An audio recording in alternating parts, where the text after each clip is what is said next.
ready, Mr. Presiding Officer, for the witness.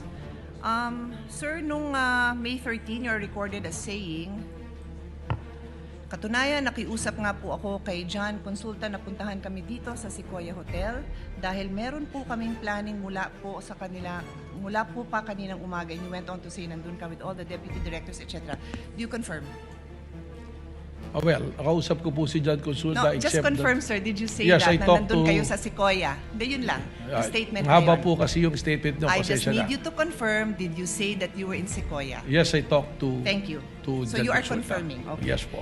And then later on, dinagdag nyo, wala kami sa Senado, we are on stand down because that's the instructions. Did you also say that? Yes po. Thank you. Meanwhile, in another interview, you then said, mayroon request si GM Veloso to help them secure the area kasi napapansin nila na magulo, labas-pasok. Nagpadala kaming ilan lang na ahente, parang 4 to 6 na tao, na nag-iikot sa premises ng GIS.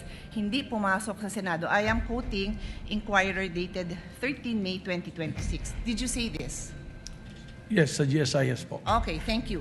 So, I asked now for the kind indulgence. May papa-flash lang ako. It's just a photo, dear colleagues, both parties. Paki-flash lang.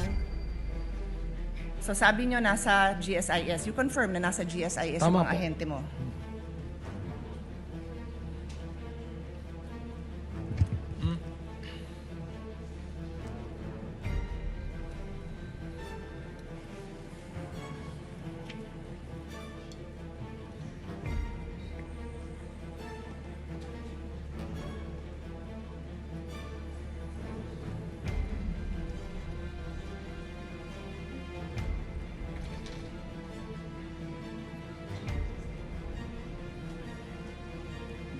Pwede magpa-update sa technical what's going on. It's just a photo.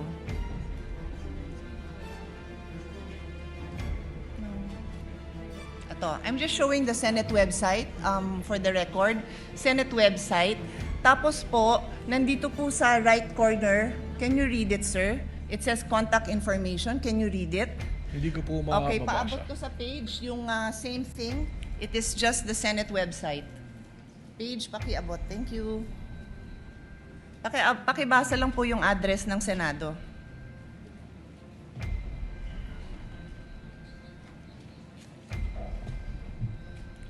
Contact information, GSIS Building, JW Jokno Building, Pasay City, 1300 Metro Manila, 632-8552.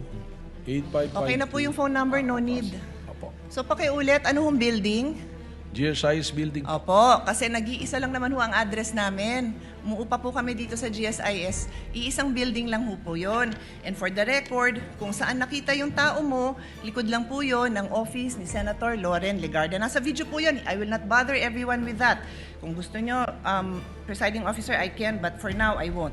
Kasama po yun sa area na inuupahan ng Senado sa GSIS. We are paying rent for the information of all. So, yan po ang gusto ko lang ma-establish. It seems kasi po na you swore an oath, no, to tell the truth, the whole truth, and nothing but the truth. Is that correct? Yes po. Thank you very much. So, sa kaalaman po ng ating mga nanunood at masigasig na taga-subaybay ng mga kababayan natin, Rule 133 on the weight and sufficiency of evidence. Sabi sa Section 1, preponderance of evidence, in determining where the preponderance or superior weight of evidence on the issues involved lies, the court may consider all the facts and circumstances of the case, the witness's manner of testifying, their intelligence, and also their personal credibility. Furthermore, in Section 11 of Rule 132, a witness may be impeached by evidence that his or her general reputation for truth, honesty, or integrity is bad. So nag-ring na yung bell, I will be loyal, I will follow this na lang, pero may record pa sana akong papakita. If the body wants, I will show the video na sinabi din po ni NBI Director in an interview, wala pong nasaktan, wala pong nangbugbog. But we have a video, alam po ng lahat ng mga kasamahan natin na yung OSAA, yung aming pong personnel, binugbog. May video po tayo niyan. I leave it to the body, I leave it to the presiding officer if we want to take up the time of this court to show that. Yun lang po, maraming salamat. Thank you, Senator Judge Pia Cayetano. Senator Judge Alan Cayetano is recognized for his interjections and interventions. And if there are no other Senator Judge that will do so, the presiding officer shall make his interjections. Senator Judge Alan Cayetano, may proceed. Before the questions, just two manifestations. No? The gentleman may proceed Yeah. with his manifestation. First of all, to the NBI director, he looked at me when I smiled a while ago. I wasn't laughing at you or anyone. Nung sinabi mo lang 6'7" kasi, yung or 7'6", mga pamangking ko, basta't sinabing 6'7", nagtatawanan na. Naintindihan ko po. Nakita ko po kayo doon. Yung iba kasi hindi, baka akala ko anong I ibig understand sabihin. po. And we're on Yes TV, so we can be on opposite sides, but we can be very professional, di ba? Salamat So, po. the second manifestation, Mr. President and Honorable Presiding Officer, you know, much have been said about technicalities, humahaba to, may mga relevant, irrelevant. So I just want the prosecution and defense to know, because we're gonna go on a short break. Short lang naman, SONA sa Monday kontra SONA sa Tuesday, magkikita tayo sa Wednesday. Both sides, you're doing a good job. Both sides. I mean, the prosecution, your job is to prosecute, and the defense, your job is to defend. The onus is on us. May tinatawag na defense senator judge, may tinatawag na prosecution senator judge. Wala pa akong impeachment dito na hindi nangyari yan. Di ba? Ang importante, hindi lang yung resulta, but yung proseso. And I always say, democracy is messy. If you want a dictatorship, it's less messy, but it's a dictatorship. May problema. You want a democracy, it's not, di ba? Having said that, I have a lot of questions, but I want to show Senator Raffy Tulfo some good faith, because he always shows me good faith when we're in the lounge. Hindi ko na itatanong today, since I think in the next few weeks, madalas naman kami magkikita ni Director Matibag dahil marami siyang iniimbestigahan na kasama ako doon. So I'll be seeing you, Mr. Director. Thank you, Mr. Presiding Officer. Thank you, Senator Judge Alan Cayetano. Senator Judge Amy Marcos is recognized for her questions and interjections. You may proceed, ma'am. You have 2 minutes. Yes, thank you very much to our presiding judge.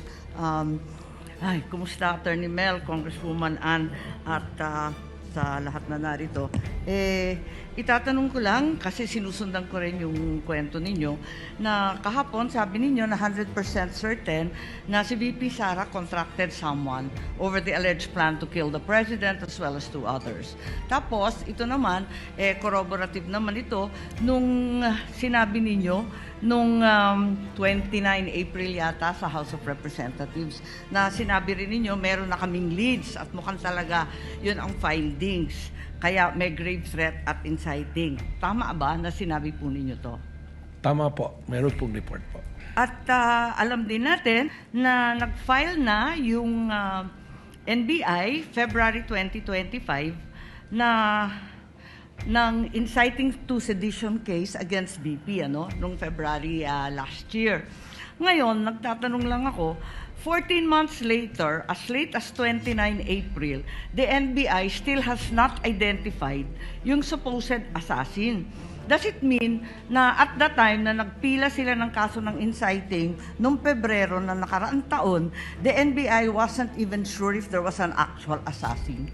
Alam ko before your time to, no, Mel? Pero tinatanong ko lang, how can the NBI be sure there was really a contract if they can't even identify the said assassin? Respectfully po, Your Honor, magkaiba po kasi ang elemento nung yung pong kaso ng grave threat saka inciting based on the investigation report at based po sa findings ng NBI noon, nakumpleto na po yung elemento ng grave threats saka ng inciting to sedition. Hindi naman po kailangang mahanap kung sino po yung kinausap na assassin. That is not an element for the filing of a complaint. So ang sinasabi po ninyo, tama yung pagka-file, pero hindi kompleto yung mga findings dun sa affidavit of investigation dahil yan din ang sinabi ni NBI agent Attorney Longtok na nandito siya at pinahiwatig niya na siya ay lead investigator pero wala siyang personal knowledge of whether there was an actual assassin. So, why is it that 14 months after filing of the cases, the assassin is yet to be named? At ngayon, humihingi pa kayo ng 3 hanggang 6 na buwan para tuklasin kung sino nga yun.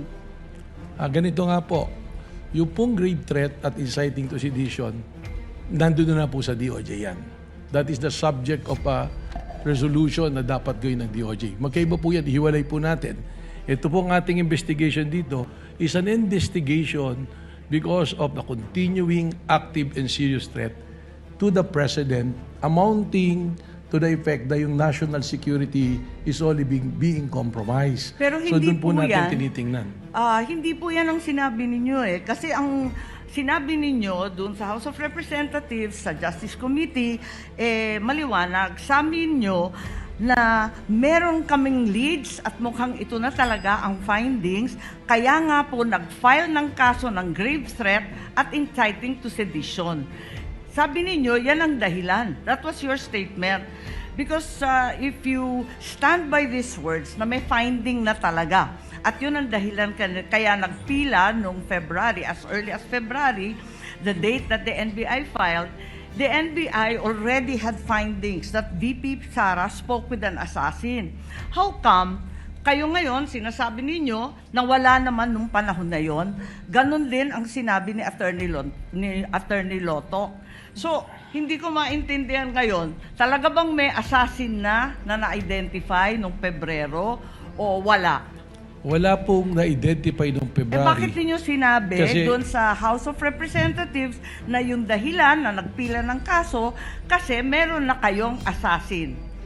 That is totally magkaiba po na issue. Again, babalik po ako. Pareho yung issue kasi yun din ang inaalam ng Justice Committee noon At ang liwaliwanag na sabi niyo, yung dahilan na nakapagpila na sila ay dahil natuklasan na yung assassin. Wala po akong sinabi doon na natuklasan. I also mentioned at that time that there are persons of interest. Again, we have to go back po na yung inciting to the Hawak sedition ko and po grave yung threat. transcript kasi. Okay Oo. po, tama naman po yung binabasa Kaya niyo. nga nag-file ng kaso kasi meron na kaming leads. Well- Ang liwanag ng pagkasabi ninyo We are referring, may lead na nga po, ibig sabihin, yung pong grave threat, completed na Meron ng threat. In fact, tumatawid na po tayo sa merong kinausap. And we are already talking about doon sa admission ni mismo ni Vice President Sara na meron siyang kinausap na papatay at pumayag yung papatay. Parang napakaliwanag nung sinabi niyo noon at mas malabo di hamak ngayon. Ngayon, bakit kinailangan pa mag-issue ng AO11 kung talaga namang continuing investigation? Dahil ba ito sa April 12 yung sinasabi niyong Rage Coalition? Kasama po yan, paulit-ulit ko pong sinasabi na there is a 5 points na tinignan po natin na ginagamit po ng isang social Yes, we're service. aware of that. The sexual, economic, etc. Alam naman natin yon kasi yan din ang gamit ng US, di ba? Tama po. Kaya po, merong ongoing investigation. Sinabi ko na yung threat is serious, continuing, and active, na ito po ay tumatawid na rin to the level of national security. Kung talagang may pattern of violence, doon sa Rage Coalition launching, andun ba si VP Sara? Wala po. Ganun pala As a matter of fact, she wasn't even there. Siya ba nagsalita? Siya ba nagsabi nun? Si Mayor Basti po. Are you implying na may conspiracy kay VP Sara at Mayor Baste to have the president killed? Yan po yung aming tinitingnan. Kanina po, tanong ni Senator Ping Lacson, tinitingnan Tama. po natin kung mayroong sabwatan po na nangyayari. May katibayan ba tayo dito sa conspiracy? Dahil matindi ang pinag-aralan nyo bilang abogado. Sapat ba ito para ipakita na may conspiracy dun sa dalawa? Yun po din yung sagot ko kanina kay Senator Ping Lacson, kaya po hindi pa nakasuhan sapagkat tulad po ng mga kaso na pumapasok at alam po ng mga abogado na conspiracy is sometimes harder to prove than the crime itself. That's why we have to make a case build-up para masiguro po natin ng isasampang kaso Sa ay madaling lulusot. sabi, wala pa pong katibayan ng conspiracy. Yun po yung tinitingnan nga nating anggulo, kaya Yun nga, tinitingnan ng pero sa ebidensya. ngayon, habang tayo ang naglilitis dito, wala pa. Kung meron na po, na-file na po namin yan. Kailangan po lumusot ito under Memorandum Circular Number 20 of the Department of Justice. Ngayon, reasonable certainty of conviction. Alam natin